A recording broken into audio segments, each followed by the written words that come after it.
Ada lagi yang datang kehilangan dompet, minta tolong Pak Ustadz di Terawang kira-kira ning ndi. Saya bilang saya bukan dukun. Bismillahirrahmanirrahim. Assalamualaikum warahmatullahi wabarakatuh. Waalaikumsalam warahmatullahi wabarakatuh. Alhamdulillahi rabbil alamin. Walladzi arsala rasulahu bil huda wa dinil haqq liyudhhira 'ala dini kulli wa kafa billahi syahida. Asyhadu an la ilaha illallah wahdahu la syarikalah wa asyhadu anna Muhammadan abduhu wa rasuluhu la nabiyya ba'dah. Allahumma salli wa sallim ala rasulika Sayyidina Muhammadin sallallahu alaihi wasallam wa ala alihi wa ashabihi wa min tabi'ahum ila yaumil qiyamah. Ya ayyuhalladzina amanu taqullaha wal tanzur nafsum ma qaddamat lighad wattaqullaha innallaha khabirum bima ta'malun. Masyaallah kan wa ma lam yasha lam yakun la haula wa la quwwata illa billahil aliyyil azim. Jamaah yang dimuliakan oleh Allah Ta'ala, alhamdulillah, segala puja dan puji syukur kita panjatkan kepada Allah. Pada malam hari ini bersama-sama kita hadir di majelis ilmu, menunaikan kewajiban kita salat maghrib, menjalankan ibadah sunnah saum. Moga-moga Allah terima amal-amal kita. Moga-moga Allah ampuni dosa-dosa kita.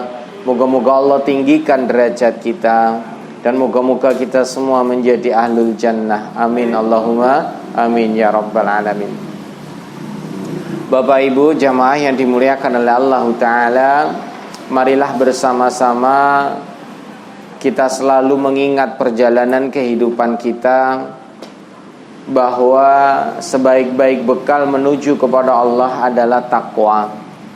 Saya ulangi, sebaik-baik bekal menuju kepada Allah adalah takwa. Nah, hari ini banyak orang yang tidak mempersiapkan dirinya untuk menuju kepada Allah Ta'ala. Sehingga tema kita pada hari ini adalah persiapkan dirimu.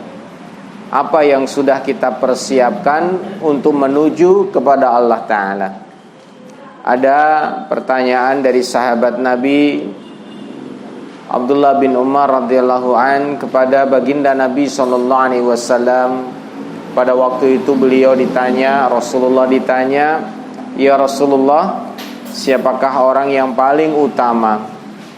Kemudian Rasulullah menjawab, orang yang paling utama adalah orang yang memiliki akhlakul karimah. Jadi orang yang memiliki akhlak yang baik adalah orang yang utama di sisi Allah Ta'ala. Maka Bapak Ibu, milikilah akhlakul karimah. Karena akhlak yang baik ini akan membawa kepada kebahagiaan di dunia, apalagi kebahagiaan di akhirat. Karena telah menjadi seseorang yang memiliki keutamaan. Rasulullah diutus untuk menyempurnakan akhlak. Innama bu'istu liutamima makarimal akhlak. Tidaklah Allah utus Rasulullah, tidaklah aku diutus, kata Nabi, melainkan untuk menyempurnakan akhlak. Akhlak adalah sesuatu yang dikerjakan secara spontan. Perilaku, perbuatan yang dikerjakan secara spontan, itulah akhlak. Sehingga ada yang akhlaknya baik, ada yang akhlaknya buruk. Kalau kita misalkan bersin, baca hamdalah, maka orang akan memberikan penilaian dia akhlaknya baik. Kalau dia makan minum pakai tangan kanan, diawali dengan baca bismillah, berarti akhlaknya baik. Ada kisah nyata, seorang akhwat dilamar oleh seorang laki-laki. Bukan dilamar, kalau nggak salah masih ta'aruf lah. Ada yang menyebutkan dilamar. Nah ternyata pada saat disuguhi makanan, si ikhwannya ini dia makan dan minum pakai tangan kiri dan tidak baca basmalah. Akhirnya sang akhwat masuk ke dalam kamar, kemudian disusul oleh ibunya karena nggak keluar lagi. Setelah ditanya kenapa, aku menolak ikhwan tersebut. Loh, kenapa ditolak? Karena dia belum tahu sunnah. Cuman begitu toh. Loh, kok belum tahu sunnah gimana? Lah tadi dia makan minum pakai tangan kiri dan dia tidak baca basmalah. Hanya hal yang sepele bagi wanita ini, akhwat ini, dia tidak mau menerima. Tapi ibunya marah. Cuman masalah sepele kaya ngono tok, sesone wis kawin mbok kandhani, kan iso. Teorinya begitu, bisa, tapi prakteknya belum tentu. Karena kalau sudah menikah, wong lanang ki kadang kandhanane angel. Bener nggak Bu? Oh, leres je. Lah sing ngoten niku. Jadi nek orang laki masih bujangan masih bisa dinasehatin. Tapi kalau sudah nikah, nah ini laki-laki itu punya harga diri. Kandhani wong wedok kadang ya ora gelem ngrungokke, enggak mau. Nah ini berkenaan dengan akhlak, kebiasaan. Jadi akhlak itu adalah perbuatan spontan yang terjadi karena kebiasaan yang diulang-ulang. Saya ulangi, akhlak adalah perilaku spontan yang terjadi karena kebiasaan yang diulang-ulang. Kalau kita kesandung sebut asma Allah, astagfirullah, istighfar misalnya, berarti akhlaknya baik. Berarti kebalikan akhlak yang baik ya akhlak yang buruk. Kesandung bukan istighfar malah bajingan. Nah misalnya seperti itu berarti akhlaknya buruk. Nah akhlak itu harus dilatih, berulang-ulang ditelateni. Sederhana aja tadi makan minum pakai tangan kanan, makan minum baca bismillah, itu ditelateni, dibiasakan sehingga akan menjadi akhlakul karimah. Nah akhlak itu ya terhadap Allah harus punya akhlak, terhadap Nabi punya akhlak, terhadap teman sejawat punya akhlak, terhadap istri, terhadap suami punya akhlak, terhadap anak punya akhlak, terhadap orang tua punya akhlak. Artinya akhlak itu ya adab kepada yang tadi disebutkan. Nah ini orang yang utama. Maka jamaah teman-teman sekalian, ayo perbaikilah akhlak kita dengan senantiasa melakukan kebiasaan-kebiasaan yang baik sesuai dengan sunnah Rasulullah SAW. Jangan sepelekan sunnah meskipun kecil. Saya ulangi, jangan sepelekan sunnah meskipun kecil, atau mungkin orang menganggap remeh-temeh. Karena sesungguhnya siapa yang menghidupkan sunnah, dia akan mendapatkan berkah. Dan orang yang dapat berkah akan mendatangkan kebaikan. Dan kebaikan akan mendekatkan kepada surga.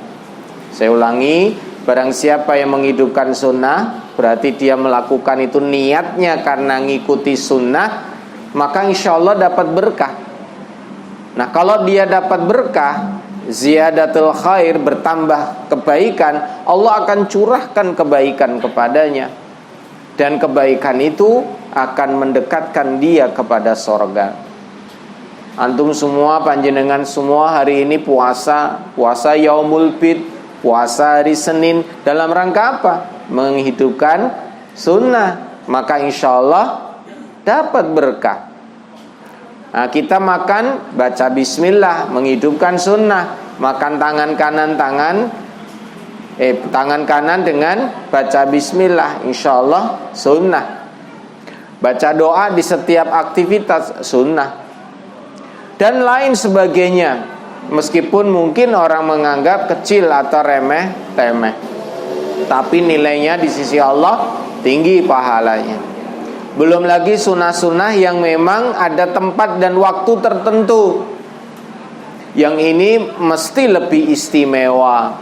Kayak puasa ya hari Senin dan hari Kamis istimewa mestinya. Kita melakukan doa dan zikir di jam-jam tertentu. Nah, itu juga istimewa mestinya. Maka persiapkan diri kita untuk menjadi pribadi yang lebih utama dengan memiliki akhlakul karimah.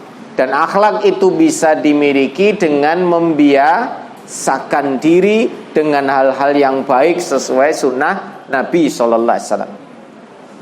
Piye carane Pak Ustadz meniso punya kebiasaan baik? Ya sinau, ya kudu ngaji. Nanti kalau sudah ngerti ilmunya ya praktekkan. Jangan setelah ngerti nggak dipraktekkan. Contoh sederhana saja, saya ini biasa meruqyah. Nah kadang dapat telepon, dikira saya dukun, sehingga nanya, Pak Ustadz, ini anak saya kehilangan sesuatu, ya motor begitulah. Bisa nggak Pak Ustadz menunjukkan di mana letak kehilangannya? Jadi kon goleke. Nah saya bilang, maaf Bu, saya nggak tahu, wong saya bukan dukun. Ada lagi yang datang kehilangan dompet, minta tolong Pak Ustadz di Terawang kira-kira ning di. Saya bilang saya bukan dukun. Kalau ibu datang ke dukun nanya seperti ini, maka ibu akan mendapati orang yang rugi. Sholatnya 40 hari 40 malam tidak diterima oleh Allah, doa nggak didengar. Lah ibu kok percaya sama omongan dukun? Oh motornya ada di parkiran Java Mall misalkan. Dipercaya, nah maka jatuh kepada bentuk kekufuran.